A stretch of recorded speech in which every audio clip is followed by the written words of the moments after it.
शतमा सर्ग 100वां सर्ग। राम और रावण का युद्ध। रावण की शक्ति से लक्ष्मण का मूर्छित होना तथा रावण का युद्ध से भागना। अपने उस अस्त्र के नष्ट हो जाने पर महातेजस्वी राक्षसराज रावण ने दूना क्रोध प्रकट किया। उसने क्रोधवश श्रीराम के ऊपर एक दूसरे भयंकर अस्त्र को छोड़ने का आयोजन किया, जिसे मयासुर ने बनाया था। 1-2 उस समय रावण के धनुष से वज्र के समान दृढ़ और दमकते हुए शूल, गदा, मूसल, मुदगर, कूटपाश तथा चमचमाती अशनी आदि भांति भांति के तीखे अस्त्र छूटने लगे, मानो प्रलय काल में वायु के विविध रूप प्रकट हो रहे हैं। 3-4 तब उत्तम अस्त्र के ज्ञाताओं में श्रेष्ठ महातेजस्वी श्रीमान रघुनाथ जी ने गांधर्व नामक श्रेष्ठ अस्त्र के द्वारा रावण के उस अस्त्र को शांत कर दिया। 5 महात्मा रघुनाथ जी के द्वारा उस अस्त्र के प्रतिहत हो जाने पर रावण के नेत्र क्रोध से लाल हो गए और उसने सूर्यास्त्र का प्रयोग किया। 6 फिर तो भयानक वेगशाली बुद्धिमान राक्षस दशग्रीव के धनुष से बड़े बड़े तेजस्वी चक्र प्रकट होने लगे। 7 चंद्रमा और सूर्य आदि ग्रहों के समान आकार वाले वे दीप्तिमान अस्त्र शस्त्र सब ओर प्रकट होते और गिरते थे। उनसे आकाश में प्रकाश छा गया और संपूर्ण दिशाएं उद्भासित हो उठीं। 8 परंतु श्रीरामचंद्र जी ने अपने बाण समूहों द्वारा सेना के मुहाने पर रावण के उन चक्रों और विचित्र आयुधों के टुकड़े टुकड़े कर डाले। 9 उस अस्त्र को नष्ट हुआ देख राक्षसराज रावण ने 10 बाणों द्वारा श्रीराम के सारे मर्मस्थानों में गहरी चोट पहुंचाई। 10 रावण के विशाल धनुष से छूटे हुए उन 10 बाणों से घायल होने पर भी महातेजस्वी श्री रघुनाथ जी विचलित नहीं हुए। 11 तत्पश्चात समर विजयी श्री रघुवीर ने अत्यंत कुपित हो बहुत से बाण मारकर रावण के सारे अंगों में घाव कर दिया। 12 इसी बीच में शत्रुवीरों का संहार करने वाले महाबली रामानुज लक्ष्मण ने कुपित हो 7 सायक हाथ में लिए। उन महान वेगशाली सायकों द्वारा उन महातेजस्वी सुमित्रा कुमार ने रावण की ध्वजा के, जिसमें मनुष्य की खोपड़ी का चिन्ह था, कई टुकड़े कर डाले। 14 इसके बाद महाबली श्रीमान लक्ष्मण ने एक बाण से उस राक्षस के सारथी का जगमगाते हुए कुंडलों से मंडित मस्तक भी काट लिया। 15 इतना ही नहीं, लक्ष्मण ने 5 पैने बाण मारकर उस राक्षस राज के हाथी की सूंड के समान मोटे धनुष को भी काट डाला। 16 तदनंतर विभीषण ने उछलकर अपनी गदा से रावण के नील मेघ के समान कांति वाले सुंदर पर्वताकार घोड़ों को भी मार गिराया। 17 घोड़ों के मारे जाने पर रावण अपने विशाल रथ से वेगपूर्वक कूद पड़ा और अपने भाई पर उसे बड़ा क्रोध आया। 18 तब उस महान शक्तिशाली प्रतापी राक्षसराज ने विभीषण को मारने के लिए एक वज्र के समान प्रज्वलित शक्ति चलाई। 19 वो शक्ति अभी विभीषण तक पहुंचने भी नहीं पाई थी कि लक्ष्मण ने 3 बाण मारकर उसे बीच में ही काट दिया। ये देख उस महासम में वानरों का महान हर्षनाद गूंज उठा। 20 सोने की माला से अलंकृत वो शक्ति 3 भागों में विभक्त होकर पृथ्वी पर गिर पड़ी, मानो आकाश से चिनगारियों सहित बड़ी भारी उल्का टूटकर गिरी हो। तदनंतर रावण ने विभीषण को मारने के लिए एक ऐसी विशाल शक्ति हाथ में ली, जो अपनी अमोघता के लिए विशेष विख्यात थी। काल भी उसके वेग को नहीं सह सकता था। वह शक्ति अपने तेज से उद्दीप्त हो रही थी। दुरात्मा बलवान रावण के द्वारा हाथ में ली हुई वह वेगशालिनी, महातेजस्विनी और वज्र के समान दीप्तिमती शक्ति अपने दिव्य तेज से प्रज्वलित हो उठी। 23 इसी बीच में विभीषण को प्राण संशय की अवस्था में पड़ा देख वीर लक्ष्मण ने तुरंत उनकी रक्षा की। उन्हें पीछे करके वे स्वयं शक्ति के सामने खड़े हो गए। 24 विभीषण को बचाने के लिए वीर लक्ष्मण अपने धनुष को खींचकर हाथ में शक्ति लिए खड़े हुए रावण पर बाणों की वर्षा करने लगे। 25 महात्मा लक्ष्मण के छोड़े हुए बाण समूहों का निशाना बनकर रावण अपने भाई को मारने के पराक्रम से विमुख हो गया। अब उसके मन में प्रहार करने की इच्छा नहीं रह गई। 26 लक्ष्मण ने मेरे भाई को बचा लिया, ये देख रावण उनकी ओर मुंह करके खड़ा हो गया और इस प्रकार बोला। 27 अपने बल पर घमंड रखने वाले लक्ष्मण, तुमने ऐसा प्रयास करके विभीषण को बचा लिया है, इसलिए अब उस राक्षस को छोड़कर मैं तुम्हारे ऊपर ही इस शक्ति का प्रहार करता हूँ। 28 ये शक्ति स्वभाव से ही शत्रुओं के खून से नहाने वाली है। यह मेरे हाथ से छूटते ही तुम्हारे हृदय को विदीर्ण करके प्राणों को अपने साथ ले जाएगी। 29।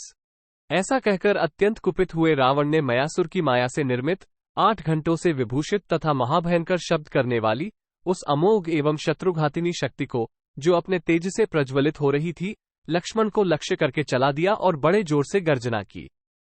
30-31। वज्र और अश्नि के समान गड़गड़ाहट पैदा करने वाली वह शक्ति युद्ध के मुहाने पर भयानक वेग से चलाई गई और लक्ष्मण को वेगपूर्वक लगी। 32। लक्ष्मण की ओर आती हुई उस शक्ति को लक्ष्य करके भगवान श्रीराम ने कहा, लक्ष्मण का कल्याण हो, तेरा प्राणनाश विषयक उद्योग नष्ट हो, अतएव तू व्यर्थ हो जा। 33।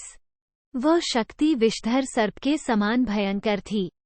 रणभूमि में कुपित हुए रावण ने जब उसे छोड़ा, तब वह तुरंत ही निर्भय वीर लक्ष्मण की छाती में डूब गई। 34। नागराज वासुकी की जिह्वा के समान देदीप्यमान व महातेजस्विनी और महावेगवती शक्ति जब लक्ष्मण के विशाल वक्ष स्थल पर गिरी, तब रावण के वेग से बहुत गहराई तक धंस गई। उस शक्ति से हृदय विदीर्ण हो जाने के कारण लक्ष्मण पृथ्वी पर गिर पड़े। 35-36। महातेजस्वी रघुनाथ जी पास ही खड़े थे। वे लक्ष्मण को इस अवस्था में देखकर भ्रातृस्नेह के कारण मन विषाद में डूब गए। 37। वे 2 घड़ी तक चिंता में डूबे रहे। फिर नेत्रों में आंसू भरकर प्रलय काल में प्रज्वलित हुई अग्नि के समान अत्यंत रोष से उद्दीप्त हो उठे। 38। यह विषाद का समय नहीं है, ऐसा सोचकर श्री रघुनाथ जी रावण के वध का निश्चय करके महान प्रयत्न के द्वारा सारी शक्ति लगाकर और लक्ष्मण की ओर देखकर अत्यंत भयंकर युद्ध करने लगे। 39। तत्पश्चात श्रीराम ने उस महासम में शक्ति से विदीर्ण हुए लक्ष्मण की ओर देखा। वे खून से लथपथ होकर पड़े थे और सर्पयुक्त पर्वत के समान जान पड़ते थे। 40। अत्यंत बलवान रावण की चलाई हुई उस शक्ति को लक्ष्मण की छाती से निकालने के लिए बहुत प्रयत्न करने पर भी वे श्रेष्ठ वानरगण सफल न हो सके। 41। क्योंकि वे वानर भी राक्षस शिरोमणि रावण के बाण समूहों से बहुत पीड़ित थे। वह शक्ति सुमित्रा कुमार के शरीर को विदीर्ण करके धरती तक पहुंच गई थी। 42। तब महाबली रघुनाथ जी ने उस भयंकर शक्ति को अपने दोनों हाथों से पकड़कर लक्ष्मण के शरीर से निकाला और सम्रांगण में कुपित हो उसे तोड़ डाला। 43। श्रीरामचंद्र जी जब लक्ष्मण के शरीर से शक्ति निकाल रहे थे, उस समय महाबली रावण उनके संपूर्ण अंगों पर मर्मभेदी बाणों की वर्षा करता रहा। 44। परंतु उन बाणों की परवाह न करके लक्ष्मण को हृदय से लगाकर भगवान श्रीराम हनुमान और महाकपि सुग्रीव से बोले। 45। कपिवरो, तुम लोग लक्ष्मण को इसी तरह सब ओर से घेर कर खड़े रहो। अब मेरे लिए उस पराक्रम का अवसर आया है जो मुझे चिरकाल से अभीष्ट था। 46। इस पापात्मा एवं पापपूर्ण विचार रखने वाले दशमुख रावण को अब मार डाला जाए, यही उचित है। जैसे पपीहे को ग्रीष्म ऋतु के अंत में मेघ के दर्शन की इच्छा रहती है, उसी प्रकार मैं भी इसका वध करने के लिए चिरकाल से इसे देखना चाहता हूँ। 47। वानरो, मैं इस मुहूर्त में तुम्हारे सामने ये सच्ची प्रतिज्ञा करके कहता हूँ कि कुछ ही देर में ये संसार रावण से रहित दिखाई देगा या राम से। 48। मेरे राज्य का नाश, वंका निवास, दंडकारण्य की दौड़, धूप, विदेह कुमारी सीता का राक्षस द्वारा अपहरण तथा राक्षसों के साथ संग्राम, इन सब के कारण मुझे महाघोर दुख सहना पड़ा है और नरक के समान कष्ट उठाना पड़ा है, किंतु रणभूमि में रावण का वध करके आज मैं सारे दुखों से छुटकारा पा जाऊंगा। 49-50। जिसके लिए मैं वानरों की यह विशाल सेना साथ लाया हूं, जिसके कारण मैंने युद्ध में वाली का वध करके सुग्रीव को राज्य पर बिठाया है तथा जिसके उद्देश्य से समुद्र पर पुल बांधा और उसे पार किया, वो पापी रावण आज युद्ध में मेरी आंखों के सामने उपस्थित है। मेरे दृष्टिपथ में आकर अब ये जीवित रहने योग्य नहीं है। 51-52। दृष्टि मात्र से संहारकारी विष का प्रसार करने वाले सर्प की आंखों के सामने आकर जैसे कोई मनुष्य जीवित नहीं बच सकता, अथवा जैसे विनत्यानंदन गरुड़ की दृष्टि में पड़कर कोई महान सर्प जीवित नहीं बच सकता, उसी प्रकार आज रावण मेरे सामने आकर जीवित या सकुशल नहीं लौट सकता। 53। दुर्धर्ष वान शिरोमणियों, अब तुम लोग पर्वत के शिखरों पर बैठकर मेरे और रावण के इस युद्ध को सुखपूर्वक देखो। 54।